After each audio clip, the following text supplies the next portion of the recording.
Friends, dalcha ఎలా చేయాలో చూసేద్దాం. దానికోసం శనగపప్పు, అల్లం వెల్లుల్లి పేస్ట్, ఆనియన్, వంకాయ, దానిలో కొత్తిమీర, పుదీనా మరియు కొంచెం చింతపండు తీసుకున్నాను. మొదటగా పప్పును నానబెట్టేసుకోవాలి. 10 నుండి 20 నిమిషాల వరకు నానబెట్టుకోవాలి. ఎంత ఎక్కువ సేపు మనం పప్పును గనక నానబెట్టేసుకుంటే అంత తొందరగా మనకు ఉడికిపోతుందనమాట. నేను ఇక్కడ శనగ బ్యాళ్ళు అంటారు కదా, అవి తీసుకుంటున్నాను. అవి అయితేనే దాల్చాకి బాగుంటాయి. యాక్చువల్లీ దాల్చా అంటే ఏంటో తెలుసా? ఇవేంటంటే ముస్లిం పెళ్ళిళ్ళలో కానీ లేదంటే ఫెస్టివల్స్‌కి కానీ ఇది లేకుండా అయితే బగారా రైస్ కానీ, బిర్యానీ కానీ చేసే అవకాశమే ఉండదనమాట. ఇది కంపల్సరీ ఉండాలి. ముస్లిం స్పెషల్ డిష్ అనమాట. అందులోకే నేను ఉప్పేసుకున్నాను. సన్నగా తరిగి పెట్టేసుకున్నటువంటి వంకాయలేసేసుకుంటున్నాను. ఒక హాఫ్ స్పూన్ వరకు పసుపేసుకున్నాను. వేసుకున్న తర్వాత మొత్తం మనము స్టవ్ ఆన్ చేసుకొని కుక్కర్‌లో పెట్టేసుకోవడమే. మినిమమ్ అంటే ఒక 3 విజిల్స్ వచ్చే వరకు పెట్టేసుకుంటే సరిపోతుంది. బాగా ఉడికిపోయాయి చూడొచ్చు ఇక్కడ. ఆ ఉడికినటువంటి కొంచెం దాల్ మరియు ఆ వంకాయలు కొన్ని తీసి పక్కన పెట్టేసుకోవాలి. ఎందుకంటే చివర్లో వేసుకోవడం వల్ల టేస్ట్ బాగుంటుందనమాట. ఇలా బాగా ఎనిపేసుకోవాలనమాట.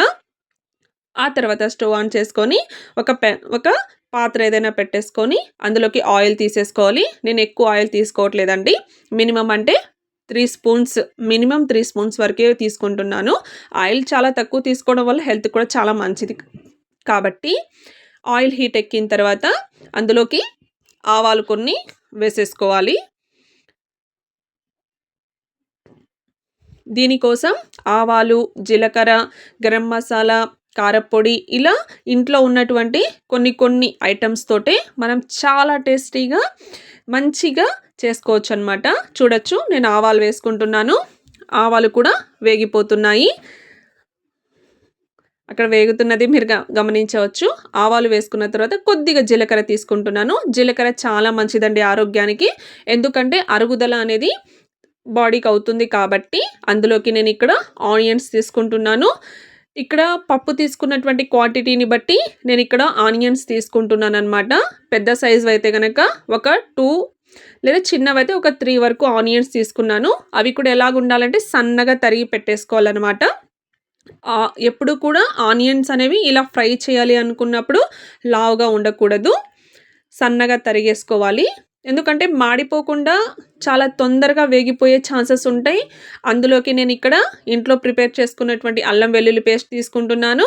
దగ్గర నేను ఒక 2 స్పూన్స్ ఆర్ 2.5 స్పూన్ వరకు అల్లం వెల్లుల్లి పేస్ట్ కూడా తీసేసుకున్నాను. అది కూడా అందులోకి వేసేసుకున్నాను. ఇక్కడ మీరు గమనించాల్సింది ఏంటంటే ఆనియన్ అనేది మరీ నేను గోల్డిష్ కలర్ వచ్చే వరకు అంతవరకు అయితే పెట్టలేదండి. దీనికి అంతా మరి బ్రౌన్ కలర్ వచ్చే వరకు పెట్టాల్సిన అవసరం లేదు. అందులోకే సన్నగా తరిగి పెట్టేసుకున్నటువంటి టమోటాస్ తీసుకుంటున్నాను. టమోటాస్ క్వాంటిటీ కూడా ఇక్కడ నేను పెద్ద సైజ్ అయితే కనుక ఒక 3 వరకు చిన్నవైతే 3 తీసుకున్నాను. పెద్ద సైజ్ అయితే ఒక 2 సరిపోతాయి అన్నమాట. ఎందుకంటే టమోటాస్ అనేటటువంటివి మనం చింతపండు వేస్తున్నాం కాబట్టి టమాటో క్వాంటిటీ అనేది ఎక్కువగా పెద్ద అవసరం పడదు. చూడొచ్చు, అవి 2 బాగా వేగిపోయాయి. అప్పుడు నేను కొత్తిమీర కొంచెం, పుదీనా కొంచెం టేస్ట్‌కి సరిపడా తీసుకుంటున్నాను. ఇక్కడ ఇవి 2 కంపల్సరీ వేయడం వల్ల ఏమంటే ఫ్లేవర్ అనేది చాలా బాగుంటుంది, చాలా టేస్టీగా కూడా ఉంటుందన్నమాట. ఆలోపు చింతపండు ఏదైతే ఉందో దాన్ని కూడా మనం నీళ్ళల్లో కొద్దిసేపు నానబెట్టేసుకోవాలి. ఈ తిరగబాతలోనే మనము పప్పు ఎనిపేసి పెట్టుకున్నాం కదా, ఆ పప్పును కూడా ఏం చేయాలంటే మొత్తం వేసేసుకోవాలి ఇందులోనే. ఇదంతా చేసేటప్పుడు మనం హై ఫ్లేమ్లో పెట్టుకోకూడదండి. స్టవ్ మీడియం ఫ్లేమ్లోనే పెట్టుకోవాలి.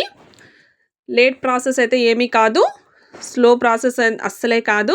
మీడియంలో పెట్టుకుంటే కూడా చాలా ఫాస్ట్గా అయిపోతుంది. ఆ తర్వాత ఇందులోకి నేను కారప్పొడి తీసుకుంటున్నాను. ఇక్కడ మీరు గమనించాలి, నేను ఎక్కడే కానీ పచ్చిమిర్చి వాడట్లేదు ఇందులోకి. ఓన్లీ నేను కారప్పొడి మాత్రమే, అది కూడా ఫైనల్లో వేస్తున్నాను. ఒక 2 స్పూన్స్ వరకు నేను కారప్పొడి తీసుకున్నాను. అందులోకే ధనియాల పొడి అది కూడా తీసుకుంటున్నాను. ధనియాల పొడి కూడా 1 స్పూన్ నుంచి ఒక 1.5 స్పూన్ వేసుకుంటే సరిపోతుంది. ఎక్కువ వేసుకోవడం వల్ల మరి చిక్కగా వచ్చేస్తుందనమాట. అందులోకి నేను మళ్ళీ ఒక హాఫ్ స్పూన్ వరకు పసుపు వేసేసుకున్నాను. ఇవన్నీ ఒకసారి కలిపేసుకోవాలన్నమాట.